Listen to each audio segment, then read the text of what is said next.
Okay, so our goal today is to do chapter 2. We'll do both the lecture and the problems from this chapter. Okay. The chapter title is Kinetic Theory of Gases. And what this chapter is about is the following.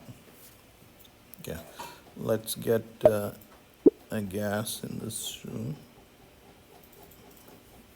in this chamber. Okay, so I put a bunch of molecules in this container.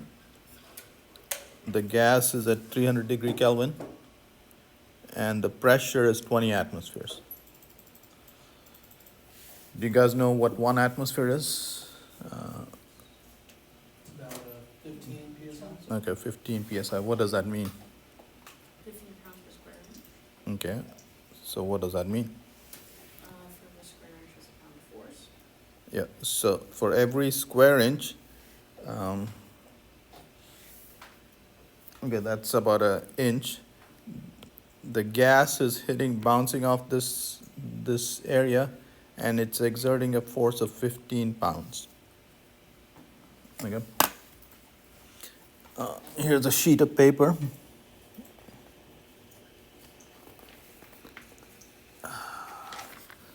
That's 10 inches by 10 inches, 100 square inch. So the force that the gas is exerting on this sheet of paper is 1,500 pounds. That's how much my car weighs. I drive a light car.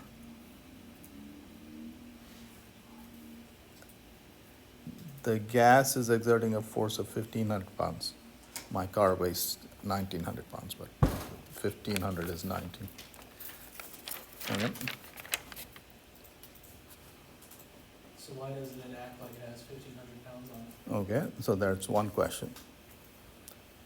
Okay, Because it's acting every other way as well. that's right. So there's an exactly 1,500 pound force on the other side. Okay, let me illustrate this to you. I love this demo. Okay, you want to see that 1,500 pounds? Okay, I'm going to do the following. I think we can sacrifice this pencil. All right, I'm going to demonstrate my karate chop too. Okay. Can I break this thing? Probably not. All right, I guess you were right. Sorry, President. What's that? Hey, don't matter. It doesn't bother me, but. So. All right.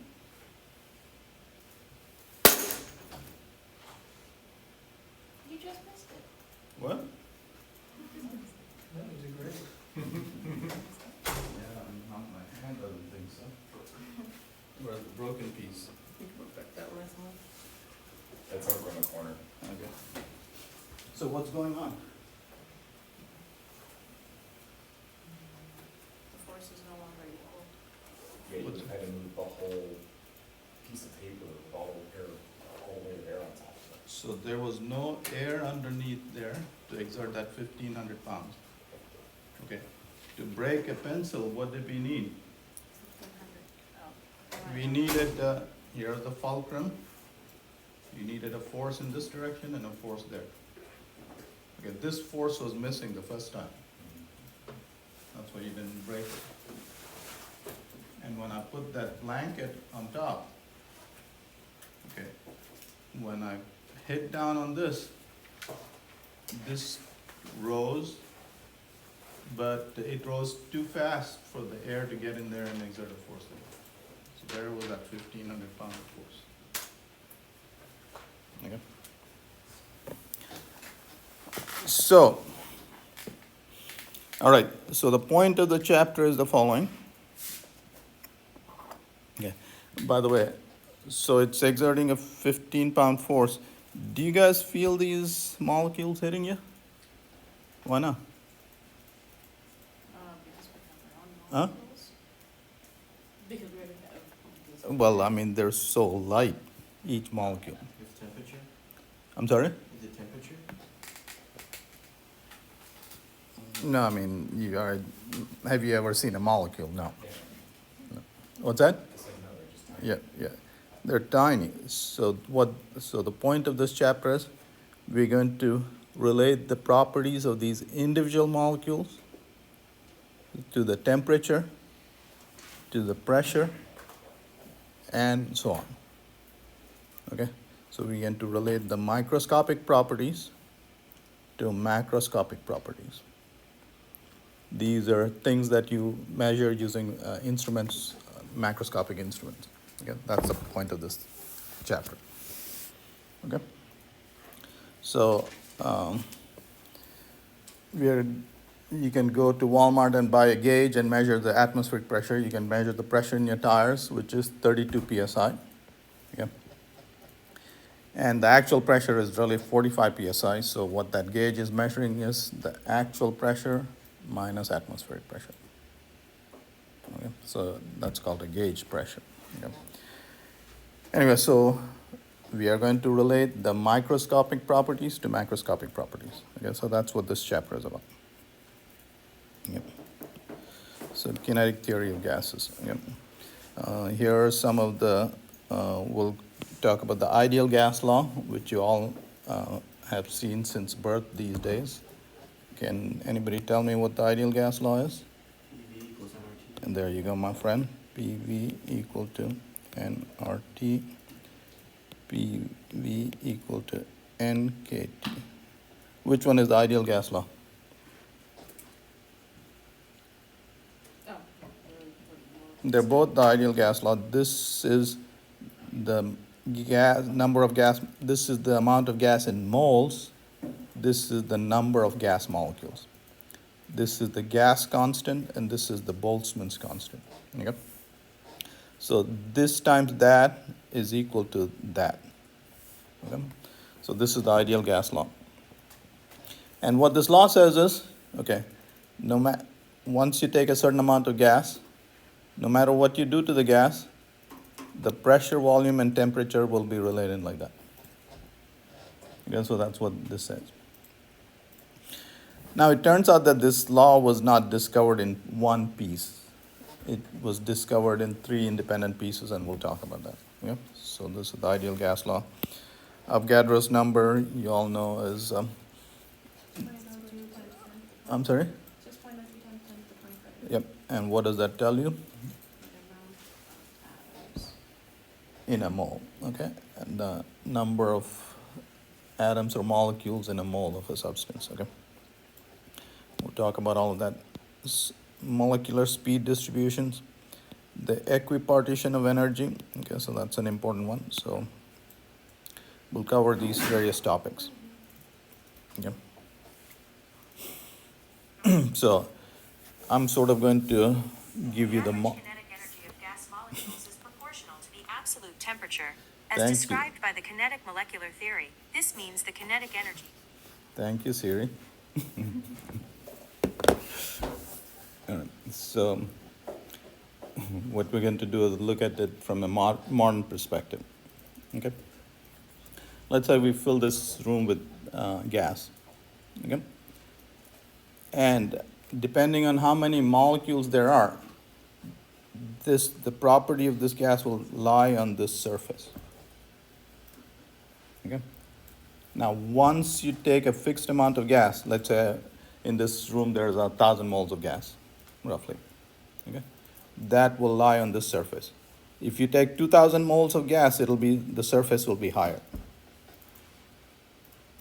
Okay. Now, I'm going to do the following. So I've taken this 1,000 moles of gas. What I'm going to do is, the pressure, temperature, and volume of the gas are like that. Okay, I got this room sealed. And what I'm going to do is I'm going to increase the temperature of the gas. The volume is going to be constant. So what I'm going to do is I'm going to move on the surface like that. The volume is constant. What is happening? As the temperature is increasing, the pressure is also increasing. Okay? But for a given amount of gas, no matter what I do to the gas, I'll always reside on the surface. Okay? So that's the property of the gas. That's how the gas will behave. Okay? Well, Mr. Boyle in 1962, what he discovered was the following, that pressure and volume of the gas are inversely related at constant temperature. What he found was, if he kept the gas temperature of the gas constant, he found this slice of that surface. He kept temperature constant, okay? And what he found was, so when he kept temperature constant, what he found was, if the volume is decreased, the pressure increases, or if the pressure is decreased, the volume increases of the gas increases, such that the product is constant. PV is constant. That's what he discovered. Okay, so he discovered that slice of the surface. 140 years, 130 years later, again, Mr. Charles discovered that at constant pressure, this slice, okay? So it's easier to understand this if you have this equation. Mr. Charles discovered if you keep pressure constant, you see volume is directly proportional to temperature. You double the temperature, the volume doubles. That's what he discovered. Yeah. In 1802, 15 years later, Mr. Gay-Lussac found that when the volume of the gas is held constant, you're keeping the volume constant. Its pressure is proportional to temperature. You double the temperature, the pressure doubles. Okay. So see, and then we eventually put these three together, these three laws together. They were discovered over a span of 140 years.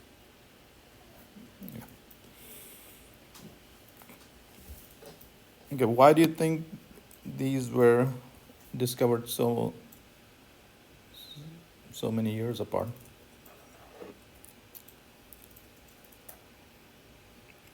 A lot of the experiments are dictated by what kind of technology you have available.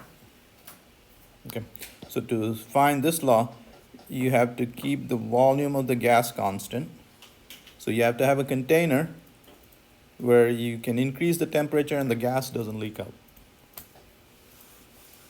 Okay, so that was hard to do. Yeah. Even today, nowadays, even with a lot of good equipment, if somebody gives you a helium, it's very hard to contain it. Okay, helium will leak out very easily. Okay. All right. Now, in 1811, Avogadro found the ratio of the volume. This ratio of volume to so Mr. Avogadro found. Okay, if you hold this constant, the pressure and temperature. If pressure and temperature are constant,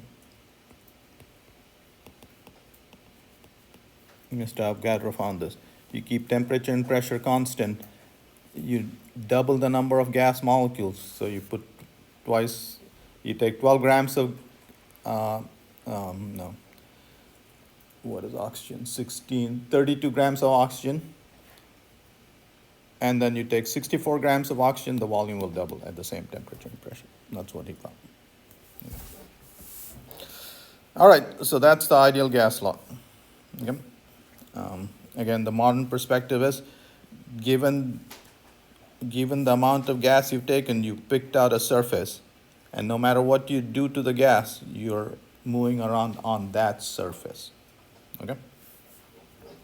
So that's, so an ideal gas will remain on that surface, okay, no matter what you do. And that's what this equation is telling you. All right. So for a given amount of ideal gas, every state of the gas is a point on that particular surface.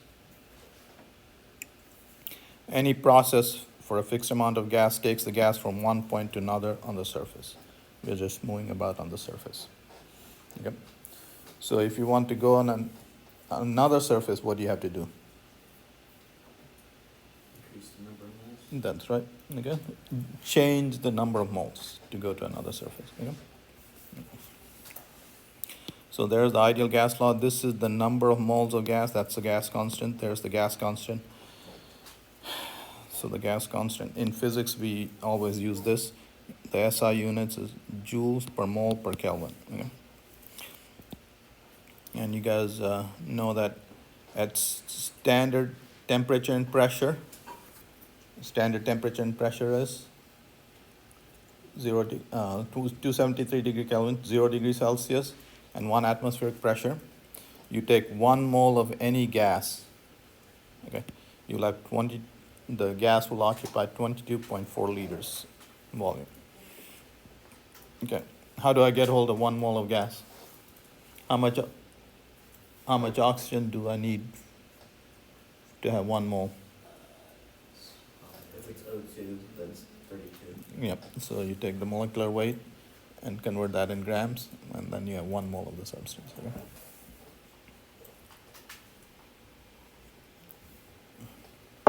All right, so here's the ideal gas law written in terms of the number of gas molecules, and that's the Boltzmann's constant. Okay, the subscript beta in honor of Mr. Boltzmann.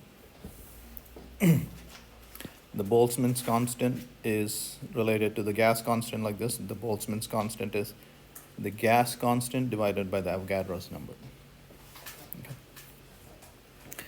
And the Boltzmann's constant is 1.38 times 10 to the minus 23 joules per Kelvin. This is a very important concept, a constant, and we'll be using it quite a bit.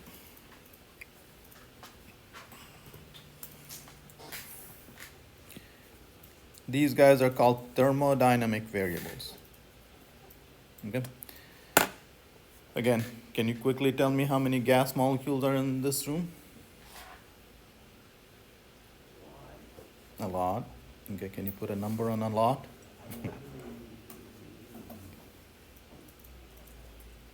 I said 1,000 moles. So a mole is 10 to the 24 molecules, so 10 to the 27 molecules. And when you want to talk about the properties of the gas in this room, the properties of 10 to the 27 molecules, what do we give you? We tell you the temperature, pressure, volume. Okay? So these are, so this gas is in equilibrium, and there are very few properties that we use to describe the state of the system. Okay? And these are thermodynamic variables. So the mole, okay, so to get the mole of any substance, so if you want a mole of helium, how many grams of helium do you need? There is the periodic table. Helium is a monoatomic gas. All those guys on the right column are monoatomic gases. So you take 4 grams of helium, you'll have this many helium atoms. You take 20 grams of neon, you'll have this many neon atoms, and so on. Okay. This is an experimentally determined number. Yeah. Now this is a kind of a neat picture. If you take this many ping pong balls, that's roughly 1 trillion ping pong balls. This is 10 to the power of 24. If you take 1 trillion ping pong balls and cover the earth, they would cover the earth for about 40 kilometers. 40 kilometers is, you guys have seen those flights, those planes flying that are going long distance. Those planes fly at 10 kilometers height, 11 kilometers height. So 4 times that height. Yeah.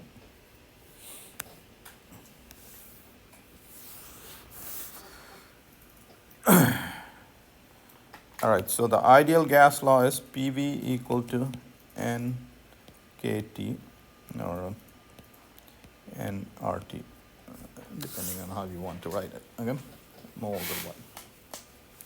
Now this law assumes that these molecules do not attract each other.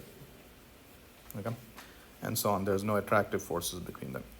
And this is assuming that the volume of the gas molecule itself is negligible. Okay, in this room, let's say we do the following experiment. Let's say you took all the gas molecules. It's not possible, but humor me. Yeah. Well, okay, it's to a certain degree possible. Let's say we liquefy this gas. Yeah, that's possible. And so that you'll get the volume of the gas. And if you liquefy this gas, the volume of this gas would be maybe about a liter or something. Okay, you can put it in the corner there in a tiny cup. Okay, so the volume of the gas itself is negligible compared to the volume it's occupying. Yeah. So this formula works under that assumption. Yeah. So now if you have a very dense gas and stuff like that, the intermolecular forces cannot be neglected and stuff like that. So if you're in a situation where you have to get a more accurate law, here is the more accurate form. Yeah.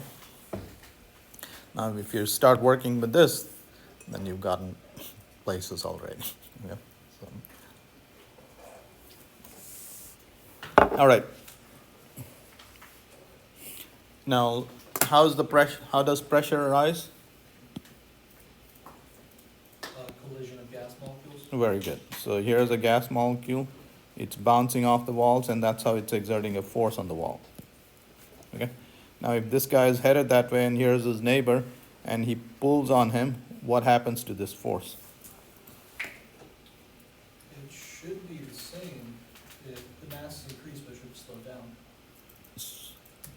Well, the mass, why would the mass increase? So this guy is slowing him down. If they're now moving together, Well, so in random, so he's moving through a cloud of gas. All these guys are attracting him and sort of slowing him down. force goes up. Down. Well, does it make sense? They both feel valid, so. Oh, there's a negative acceleration on it. Hmm? So it would Yeah. increase the Mhm. force. If the particle's getting slowed down by everything. Let's say you're bouncing off the walls and I'm holding you, pulling you back. You're not bouncing as hard. Okay. But theoretically, you're also going towards the wall. I'll be quiet for a bit. No, well, okay.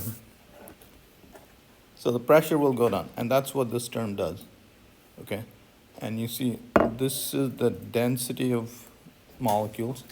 The bigger this number is, the more effective this term is. And so this term has become smaller. Okay? This term got replaced by that, a smaller pressure. Okay? What is this term doing? Well, remember, in this expression, the volume is the volume for the gas to run around it.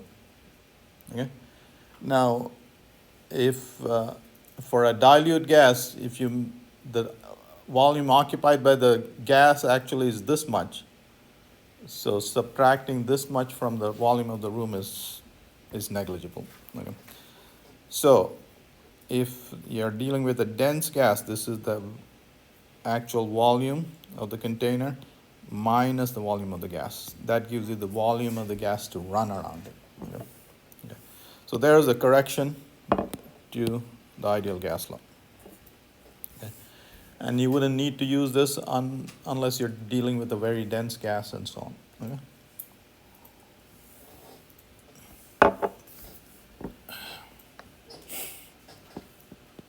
Here's what Mr. Dalton has to say.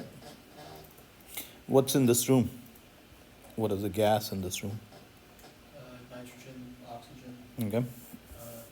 trace elements, Yep. So do you know the percentage?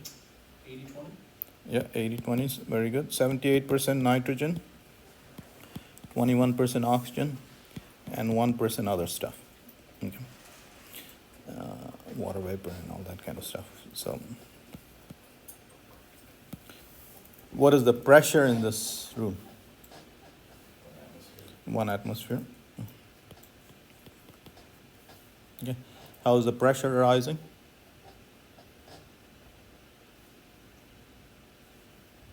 Pressure rising?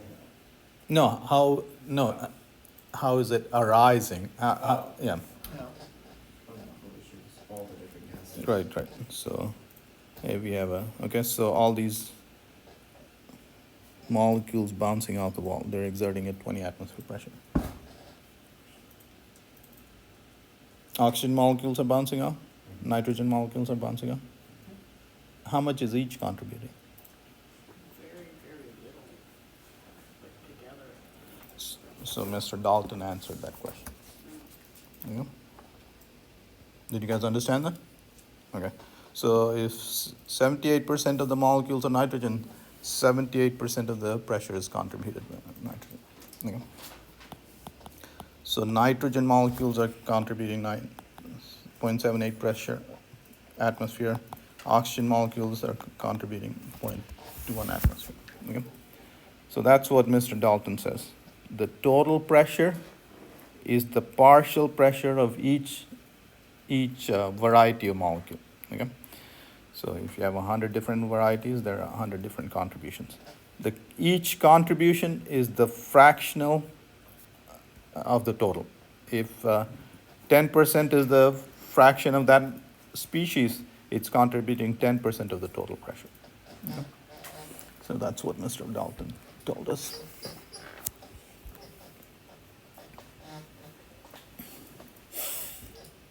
So this is the vapor pressure of water. Okay, so if you have moisture in the air, what is the pressure of the moisture in there? Okay. Yeah, go ahead. Depending on the temperature, I mean, at 0 degrees would be 6.11. Right. Okay, so before we do that, we have to understand this idea of saturated vapor pressure. What do you think that means? For that given temperature, no more water can evaporate into the Very air. good, very good. What our friend is saying is, at every given temperature, the atmosphere can hold a maximum amount of water. Okay? So at 20 degrees Celsius, which is the temperature in this room, the maximum amount of water that the atmosphere can hold is this much, 2.33 times 10 to the power 5.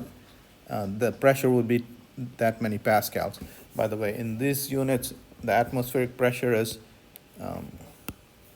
1 atmosphere denoted by P naught is 1 times 10 to the power 5 pascals, okay, Newton per meter squared. And this is called a Pascal in honor of Mr. Pascal. Okay. Okay, so look at this. At 20 degrees atmosphere, that is 2%. Yep. So that would be the maximum amount of water vapor that the atmosphere could hold. Okay. Now, what if there was not that much water? Like our friend said, you get a cup of water, the faster molecules are escaping, and there's water molecules coming in from the atmosphere to the glass.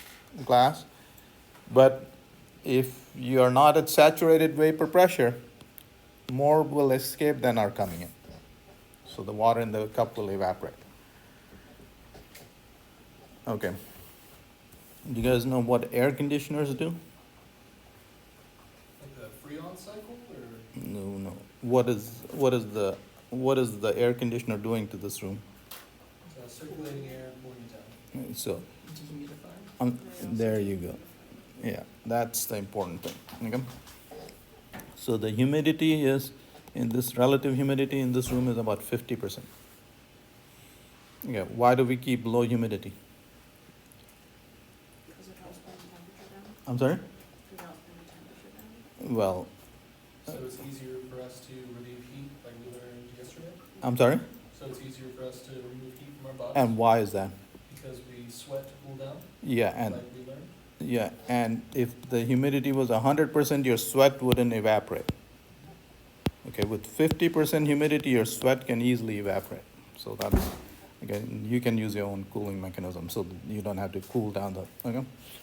So that's, so in this room, the humidity is 50%, relative humidity.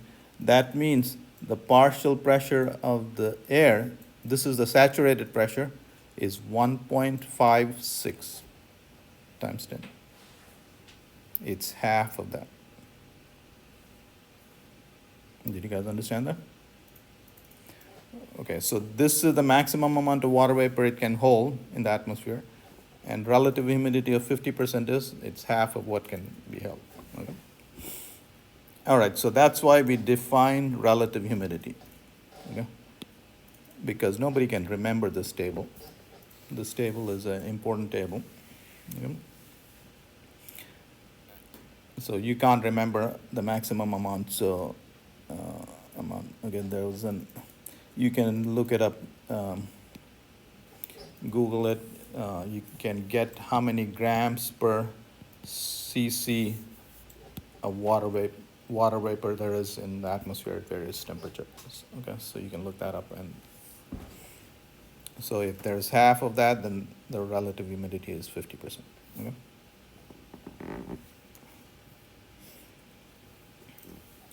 All right, so now we're going to look at this gas. Each gas molecule is going about like crazy like that. Okay? And we're going to look at how the collisions are exerting pressure on the walls of the container and so on. Okay? So here are the assumptions. So we'll study an ideal gas. That is, there's no intermolecular forces. The only time forces arise is when they collide. Okay? So one of the goals of this chapter is to relate macroscopic properties. What are the macroscopic properties? Pressure, temperature. All right. volume. And what are the microscopic properties? The mass of the atom, molecule, the velocity of the molecule, and so on. Yeah? So we're going to relate those guys. Okay? In terms of the microscopic properties of the gas. Okay? So here are the assumptions.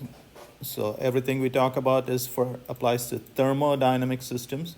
What are thermodynamic systems? Systems that work with the transfer of energy and heat. Right, systems which have a large number of particles. Okay, so you can only apply these laws to systems that have large number of particles. And what do we mean by a large number of particles? I don't want a lot answer. At least the mole. Yeah, at least, okay. We're talking about Avogadro number, ballpark. Okay. They obey Newton's law. They undergo elastic collisions. Forces between molecules are negligible except during collisions. Okay, those are the assumptions. Okay, I'll just walk you through one derivation. All right, so here's our container, and we'll look at one gas molecule. Let's look at him bouncing off this wall. Okay, so here's this gas molecule. It comes and bounces off this wall. Okay, his momentum changed.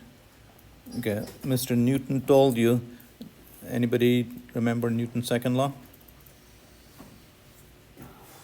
It is in a closed system. No. Oh, that's the third one. F equal to dP by dt. Okay, you apply a force F on an object, its momentum changes like that. Okay, the force you apply is equal to, okay, so we'll say delta P by delta T. Okay, the momentum of this guy changed. That was because the wall applied a force on the gas. Okay. So the change in momentum was, look at this molecule. See, when it bounces off, we're assuming a smooth wall. Okay. So the y component of the velocity does not change, only the x component of the velocity changes. Change in momentum is, so only the x component is changing, x final minus x initial. Okay. There is the final x component of the velocity, momentum of the gas molecule, minus the initial x component of the momentum. So there is the change in momentum of the gas molecule. All right, so the gas molecule started off, well, it bounced off here, and then it'll bounce off the other wall and then come back, and that's when it'll collide again. So that's the time span over which this change happened on the average. Okay. So there is a change in momentum. The time is 2d the width of the container, twice the width of the container times Vx. That's how long it takes for the molecule to go there and back. Okay. So the force on the gas molecule exerted by the wall is the change in momentum divided by that. And so this, what does this work out to? The 2's cancel, it's minus mvx square divided by d. Okay, that's the force exerted on the gas molecule. What does Mr. Newton say? For action as an equal and opposite reaction. Yep. So that was the force exerted on the gas molecule. So in return, that was the force exerted by that one gas molecule on the wall. Okay. So now, of course, more than one gas molecule is bouncing off the wall. So let's add up all those forces to get the total force on the wall. Yep. So that's the force on the wall due to one gas molecule. Let's add up all the gas molecules, the forces due to all the gas molecules. Okay. So that's the total force on the wall, on this wall. Okay. Now, let's see. So here's this gas molecule.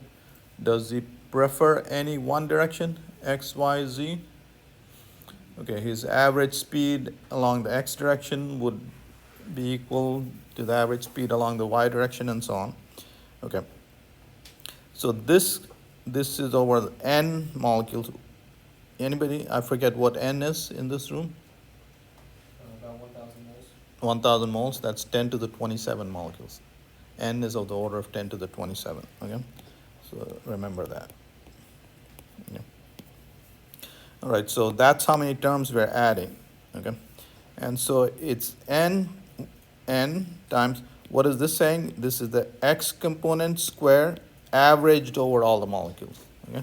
So we've just taken the average of this and multiplied by n. Okay, so that's what that term is. And since there's no preferred direction, this v square is vx square plus vy square plus vz square. Okay. Average of this. And since these are the average, on the average, these would be equal. So this would be 3 times Vx squared, okay? And so Vx squared average is 1/3 V squared average. That's what we've written. Vx squared is 1/3 V squared average. Okay, so the force on the wall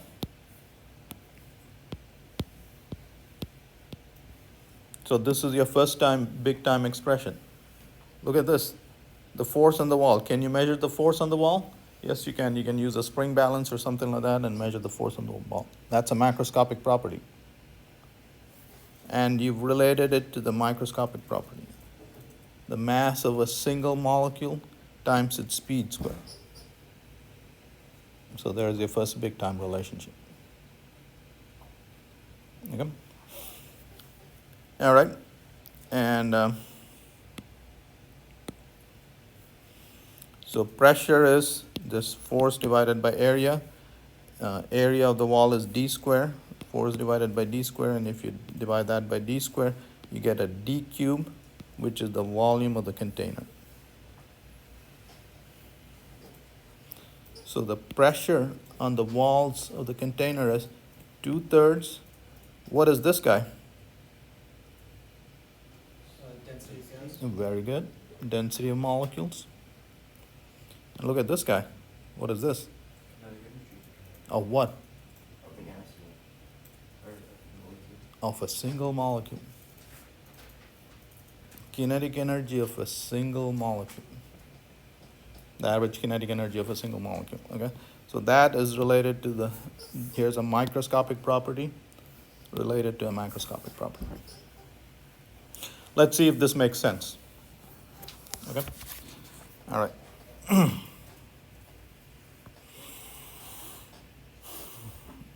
So here's a container containing gas molecules. Our expression says, okay, how can I increase the pressure? Well, I can increase the kinetic energy per molecule, and I could increase the pressure. Okay? How do I increase the kinetic energy per molecule? There you go. Okay, let's do it.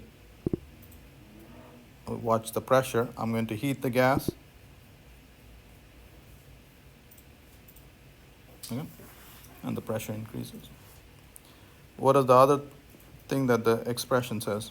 Increase the mass. Increase the number. Well, we can't increase the mass.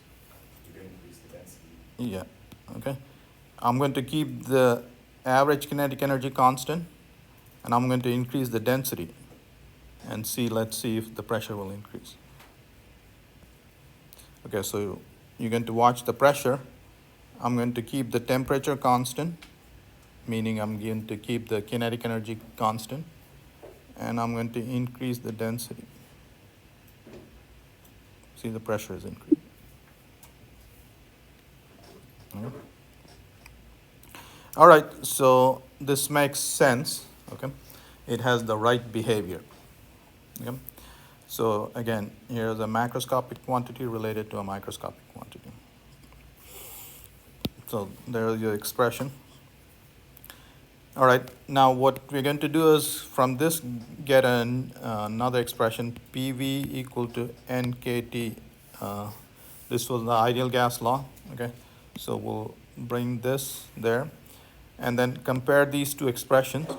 And what you can show by comparing these two expressions is 1/2 mv square. What is this guy? Kinetic energy per molecule. Very good, my friend, very good. This is equal to 3/2 kT. So you can derive this, it's fairly simple. Using these two equations, you can show that the average kinetic energy per molecule is related to the temperature of the gas. Okay, remember we were saying, what does the temperature measure? How hot the gas is tells you what is the kinetic energy per particle. Okay. So here's another macroscopic property related to a microscopic property. Okay. All right, so that's what you can show. All right, so we've sort of done one of the main goals of this chapter, achieved one of the main goals of the chapter, and now we'll see some of the other fun stuff, okay?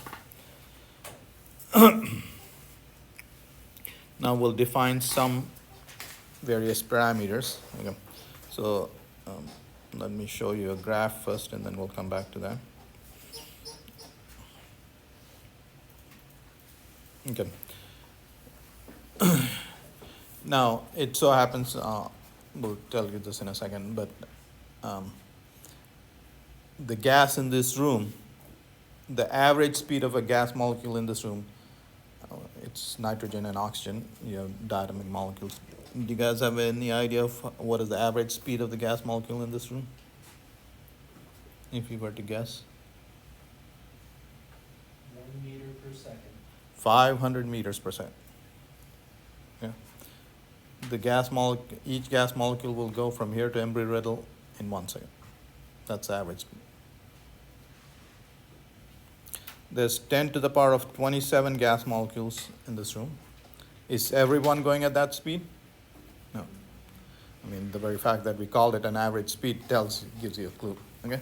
So this is how the speeds are distributed. What this graph is showing you is the number going at that speed. Okay. And so there's the various speeds. Okay, so and in fact, what is the humidity in this room? I'm sorry? Roughly 50%. Yeah.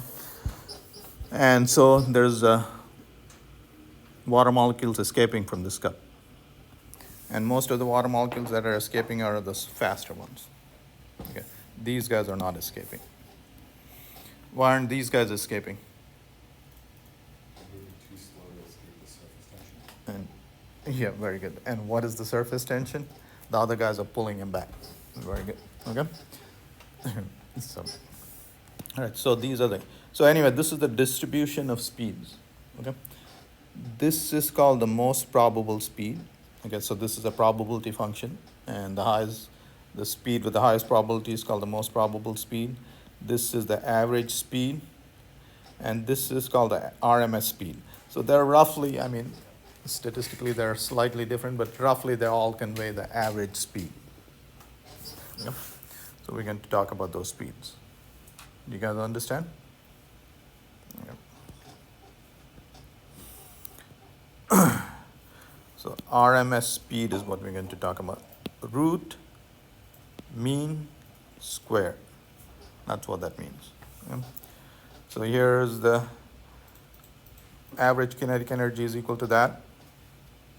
And we can isolate this guy and then take the square root of that. So square root of mean square. So here's where the name comes from. Root mean square. Okay. So the root mean square speed is equal to 3 RT by M. R is the gas constant, T is the temperature in kelvins. Okay. M is the molar mass.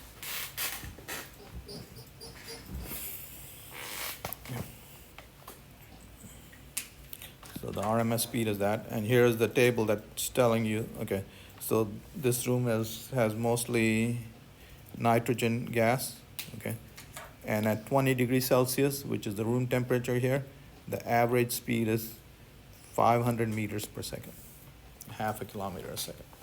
Okay.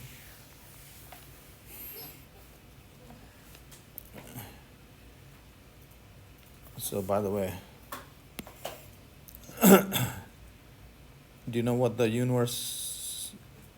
kind of molecules the universe has? It's mostly hydrogen. Very good, my friend. 92% hydrogen, about 8% helium, and less than 1% of everything else. How come we don't have any hydrogen and helium in our atmosphere? It's really light and fast. And so, Escapes. huh? Escapes. It escapes, okay? So the escape velocity from Earth is 11 kilometers a second, okay? And if your average speed is 1/6 the escape velocity, that molecule will not be in your atmosphere. Okay? So 1/6 of that is less than 2 kilometers a second. So hydrogen would escape, helium would escape. Okay? So you go to Publix, buy a helium balloon, release all the helium, and it'll escape. Okay.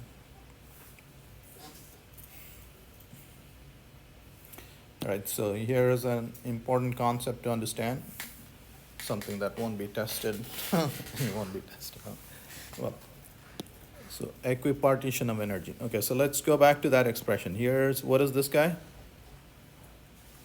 Here's the average kinetic energy of a molecule is equal to 3/2 kT.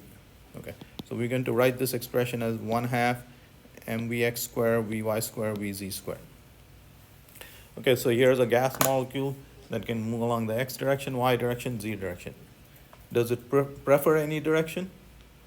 So on the average, it'll have equal speeds in all directions, right?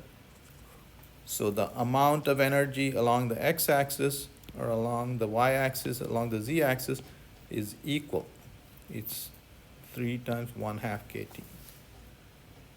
So each degree of freedom in a thermodynamic system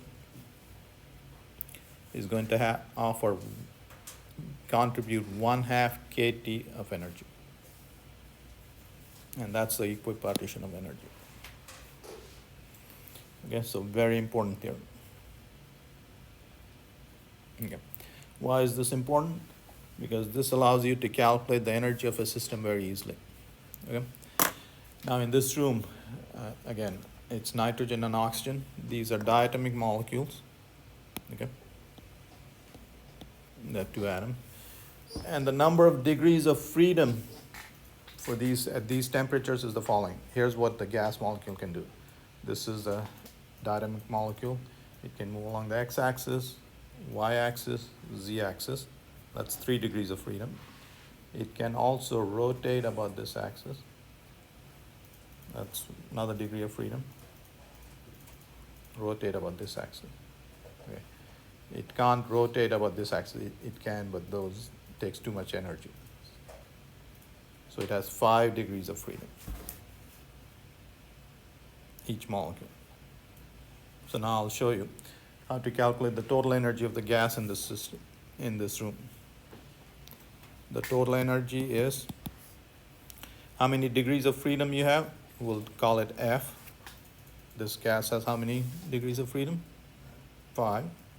Each degree of freedom contributes 1/2 kT of energy. And there are N molecules. There you go. So that's the total energy of the gas in this room. Okay? So that's what this does for you. Okay? It's very easy to calculate. So each degree of freedom contributes 1/2 kT of energy to the system.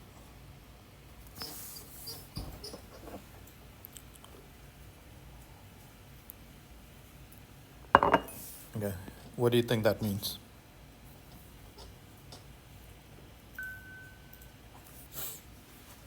Average route taken by gas molecule, how So- they move. Okay, so here's a gas molecule in this room. It collided with this guy, changed directions, then collided with this guy, changed directions. Okay? The mean distance it travels before colliding, the average distance it travels before colliding is the mean free path. Okay? So for instance, so this will explain the following fact. Okay. What did we say was the average speed of the gas molecule in this room? 500 meters per second. 500 meters per second. Okay. Now let me take a perfume bottle. I'll spritz it. If this molecule came straight to you, then you should smell it immediately. You don't. Why not? Yes, so it's taking the scenic route to you. Yeah. So it's randomly colliding, and so that's a diffusion process, and that takes a while. Okay. So the mean free path is given by the following. Okay, let's look at this diagram a second. Okay, if the molecules were, if I fill this room with ping pong balls and I let go of ping pong ball fly, it'll collide like this. What if I switch the ping pong balls with basketballs? What will happen? Much more collisions. Much more collisions, so the mean free path would decrease. Okay, it would go shorter distance before colliding. Okay, so the mean free path is inversely proportional to the size of the molecule. If I increase the number of gas molecules, the mean free path will decrease. So it's inversely proportional to the density of gas molecules. Okay. So there's the mean free path. This is the frequency of collisions. Okay. How many times a second it'll collide. Okay. And so the frequency is directly proportional to the velocity, average velocity, and the density, and also the size of the molecules. Okay. Diameter squared. So diameter of the molecules d, and v is the number density. Okay. And v is the average. All right, so here are some typical numbers. Okay. So this is the size of the gas molecules in this room, 0.2 nanometers. Okay. The distance between molecules you see is about 10 times their size. So here's a good picture to have. So if a molecule was the size of your fist, that's how far apart they are. Yeah. The mean free path, you can see, is 100 times that. So if the molecules are like that, and there, they'll go to the end of the room before they collide. Okay. Each molecule is colliding about 2 billion times a second.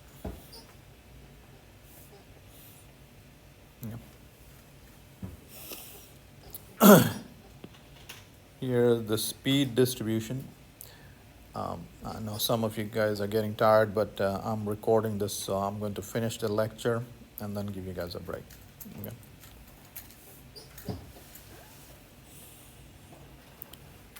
Mr. Maxwell and Boltzmann came up with this, the speed distribution. Okay, this just tells you at this speed, that's the number of molecules. At this speed, that's the number of molecules, and so on. Okay, so, and this is, I believe, calculated for 100,000, well, anyway, 100,000 nitrogen molecules. But this gives you the probability of a molecule having that speed. Look at this, there's an exponential term, and the exponential term has the kinetic energy divided by kT. So the exponential term is kinetic energy of each molecule divided by kT. Okay. And there is a v squared term, and these are constants. And it's related to the mass of the molecule. Okay, so this gives you the probability of a molecule having that speed v at that temperature. Okay. And this gives you probability times the total number of molecules, gives you the number of molecules with that speed. Okay. And this is called the Maxwell-Boltzmann distribution.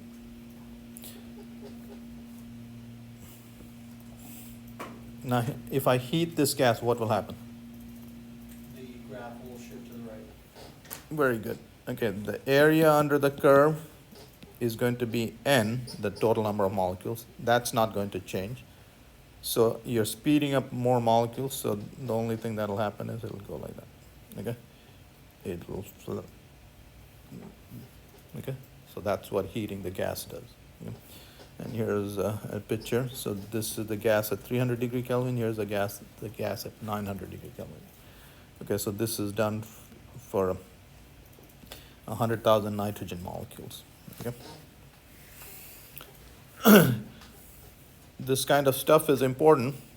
So, like I said, water is evaporating from this cup of coffee, and these molecules are the ones that are escaping. And here's another very important thing. Okay, how do we get all our energy? Heating? From the sun. Yeah. And what is happening in the sun? At the core, there are 4 hydrogen nuclei or protons combining. Protons are positively charged. Okay. For them to combine, what needs to happen is, okay, so they're repelling each other. Why would they combine? Under so much pressure. They're going fast. Okay, so there's a repulsive force between them. Why would they fuse?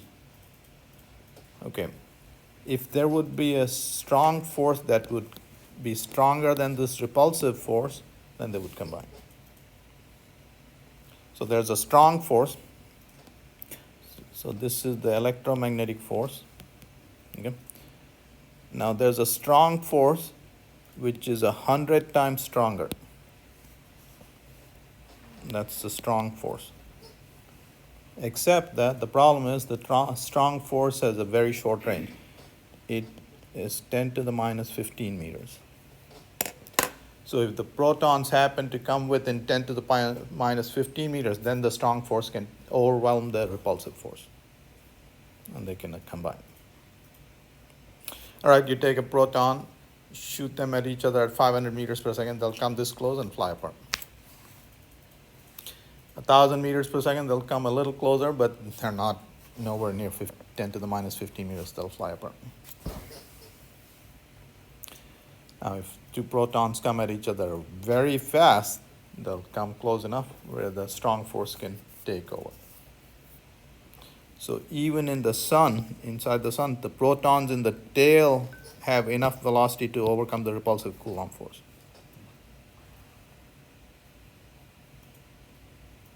Yeah. All right, well, why do we care about all of this? Okay, so they come close enough and they combine and they'll form a helium nucleus. Okay, in the process, I'm not leaving out a bunch of details. In the process, two protons are converted into two neutrons and so on. Well, why do we care about this? Here's why we care about this. Here are the 4 protons.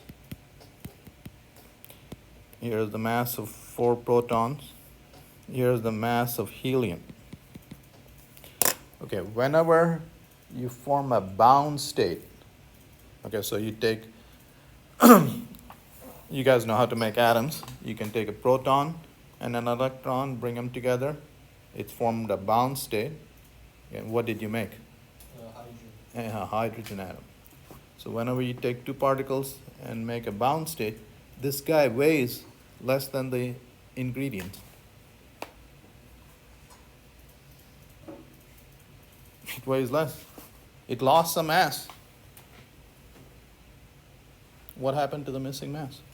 With the energy? Very good, my friend. It got converted to energy, as Mr. Einstein told us. That missing mass got converted to energy. Here's why we care about this. This, when 4 protons combine to form a helium, it loses about 1% of its mass. And that's the fusion energy. That's what we're dependent on. So that's how we get energy. Okay? So anytime you form a bound state, you weigh less, and that missing mass got converted to energy. All right, so it happens everywhere. You burn wood, combine it with oxygen, CO2, water vapor, and ashes, plus energy. Okay, as soon as you get energy, that means the products weigh less than the ingredients. Okay? So again, that's why these kinds of graphs are very important. Only the tail, even inside the sun, at the center of the sun, the temperature is 15 million degree Kelvin. Even at that temperature, only the very fastest protons combine. Okay? Okay, so again, these are sort of average velocities: root mean square, average, and most probable velocity. Root mean square velocity is the greatest, average velocity is next, most probable velocity is next. Okay?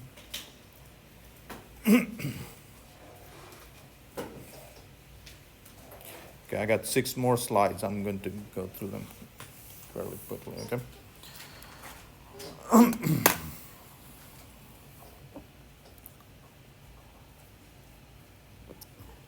Okay, so you have to understand the following for this. What did I do when I lifted this cup? You added potential energy. Yeah, I did work on it, and I transferred energy from me to the cup by doing work on it. Okay? So if I increase the potential energy of this by 50 joules, how much work did I do on it? 50 joules. 50 joules. And how much energy did I lose? 50 joules. There you go. So I lost 50 joules and transferred that 50 joules to this by doing the 50 joules of work. So work is a mechanism of transferring work from one object to another. All right. We'll do the following. Here's a gas. Here's a piston. I'm going to put a weight on it. I'm going to heat the gas. What do you think will happen? It's going to expand. Mm-hmm. High pressure and make the piston go back up. It'll go up. The piston will go up. It's lifting the weight up. The expanding gas is doing work. So whenever a gas expands, it does work. That's what's happening in your car. You put in gasoline, burn it, it expands, and that's how your car eventually gets to move. Okay?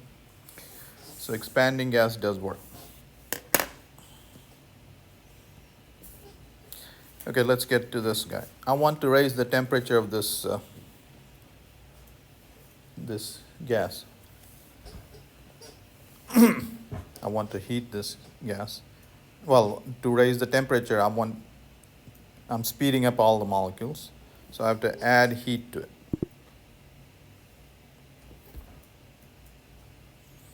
Okay, right now all the heat added just went into speeding up the gas molecules. Okay, now let's see if now I'm going to add heat. Now in this case, I'm going to hold the pressure constant. Okay, I added heat. Where did the added heat go? To expanding volume. I'm sorry? To expanding volume. Part of it went into speeding up the molecules, and part of it went into doing work. Okay? So if I raise the temperature of the gas by 1 degree Kelvin at constant volume, or if I raise the temperature of the gas by 1 degree at constant pressure, where did I add more heat?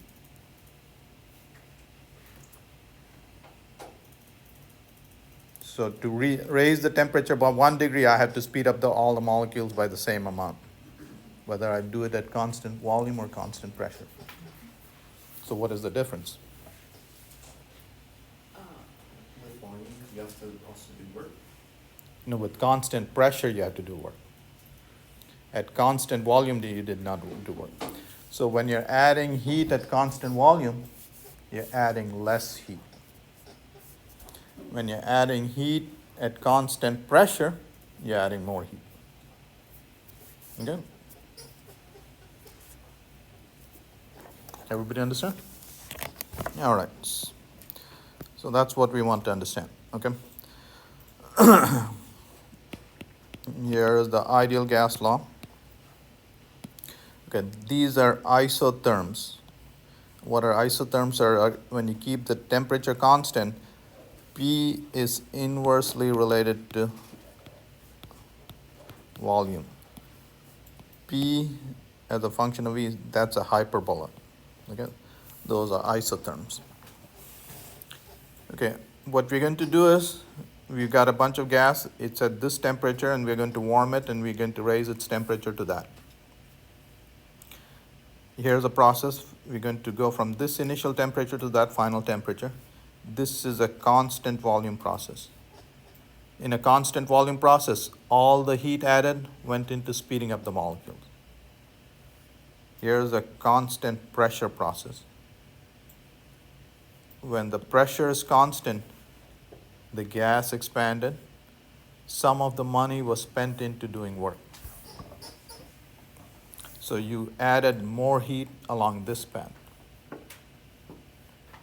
See, the gas went from the same initial temperature to the same final temperature. Along this path, you added more heat than along that path. So, by the way, you learned something very neat without realizing this.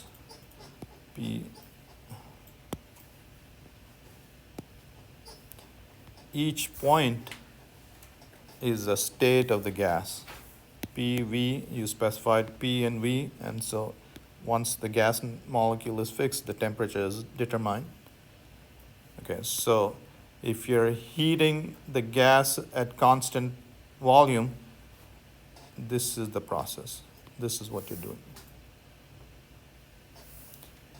What is this guy? What is this process? At constant pressure. Okay? So every trajectory is a process. Okay? What is this guy? I don't know what that is. Okay? But that's a process. Okay? In fact, to understand this, you could break it into little steps. Okay? Constant pressure and constant volume process. So, see all the stuff that I do here can be expressed on a PV diagram as a path. So this is a very neat tool. Did you guys understand that? Okay. All right. So this was a constant pressure process. This was a constant volume process. This is the, okay, here's another thing. Okay, how do I measure how much coffee I have? What is the most convenient way to measure how much coffee I have? By weight. Very good.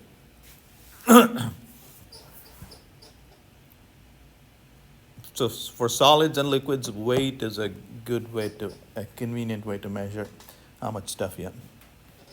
How about this gas? How much gas do I have? Pressure and volume. I can have a small container at 1 atmosphere and a large container at 1 atmosphere. Pressure is not a good. Number of moles. So volume is a convenient way. And once you have the volume, number of moles is, okay. So when you want to measure how much stuff you have, how much gas you have, number of moles is a convenient way. For solids and liquids, the mass is a convenient way to measure the quantity. So when you study specific heat for solids and liquids, you define it as mass times specific heat times rise in temperature. We're talking about gases now. So this is the amount of heat added, number of moles of gas you have. This is the specific heat at constant volume. So you're adding heat at constant volume times the rise in temperature. This is the specific heat, and this is the amount of heat you added at constant pressure. Okay? This is the number of gas molecules. How are these related, these two guys related? How are CP and CB related?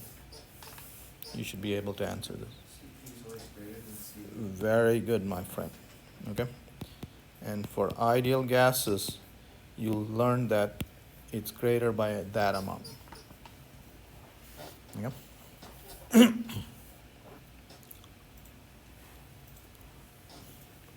Okay, now I'll show you how to derive CV. Okay. CV is defined as rate of derivative of internal energy with respect to temperature per mole. All right, so let's have a gas. You just learned how to calculate the internal energy. Let's say it has F degrees of freedom.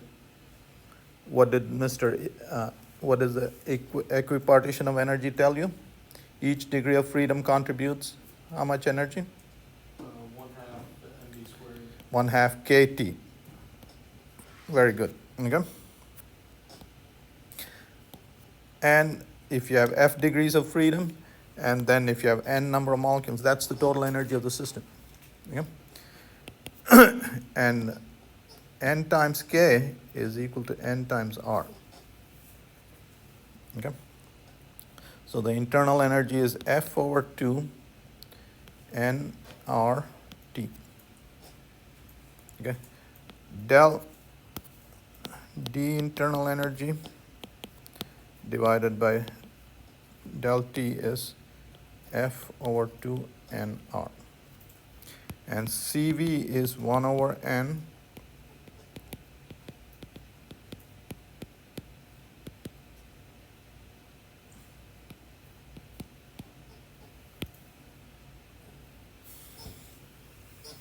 So what is this? The molar specific heat at constant volume is the number of degrees of freedom times R by 2.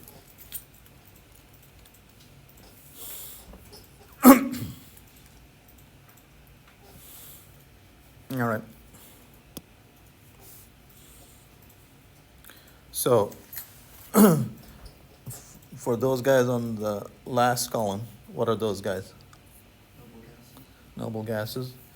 How many atoms does each molecule have? Just the one. Just one. They're monoatomic gases. Okay, they're like a billiard ball. How many degrees of freedoms do they have? 3, 1, 2, 3. That's all they can do. Their specific heat at constant volume is 3/2 R. Okay? So let's see. Do we have a table? No, we don't have a table. Okay. Oh yeah, there we go. For all monoatomic gases, we should have CV equal to 3/2 R, which is that. And you can check tables, and it indeed is that. So, okay. So what does this number mean? QV NCV delta T. What that number means is you take 1 mole of any of those gases, noble gases, you raise the temperature by 1 degree Kelvin. To raise the temperature 1 mole by 1 degree Kelvin, that's what you need, 12.5 joules of energy, of heat. That's what that number tells you. If you have 2 moles, how much heat do you need to raise the temperature by 1 degree? 25 joules. Very good, my friend. So that's what those numbers tell you. All right, so CV is F by 2R for an ideal gas. And of course, CP is plus R. CP minus CV is R. So CP is just add R to it. So F plus 2 by 2R. But this is coming the next chapter, so you don't have to know about it yet. All right, so here is a monoatomic gas. This guy has only 3 degrees of freedom. Here's a diatomic gas. It has those 3 translational degrees of freedom in addition to these rotational degrees of freedom. 5, so it has 5 degrees of freedom. So F equal to 3 for this guy, F equal to 5 for this guy. More complex molecules will have more degrees of freedom. This guy can rotate in all 3 directions, and then there will be vibrational degrees of freedom as well. Okay, so this guy right now has 7 degrees of freedom. Okay, so you see, as the number of degrees of freedom increases, CV increases, meaning it takes, if CV increases,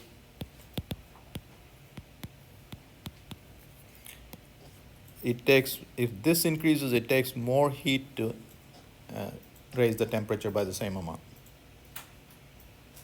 Yeah, it's harder to raise the temperature. You need more energy to raise the temperature. All right, so here's a graph. This is for hydrogen gas. Okay. So if the temperature is below 100 degree Kelvin, so that's cold, CV is 3/2 R. What does that mean? The hydrogen molecule has only 3 degrees of freedom, only the translational degrees of freedom. It cannot rotate. That needs too much energy. Okay. At these temperatures, our room temperature is about 300 degree Kelvin. At 300 degree Kelvin, CV is 5/2 R. Now there's enough energy to go around to make it, for it to be able to rotate.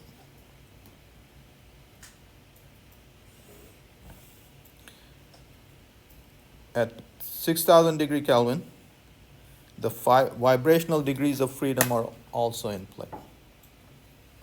The number of degrees of freedom is 7/2 R. CV is 7/2 R. The number of degrees of freedom are 7.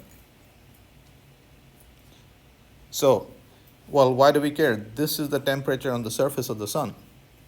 So you grab a hydrogen molecule there, you try and heat a hydrogen molecule there, you need twice the amount of energy to heat it at 100 degrees.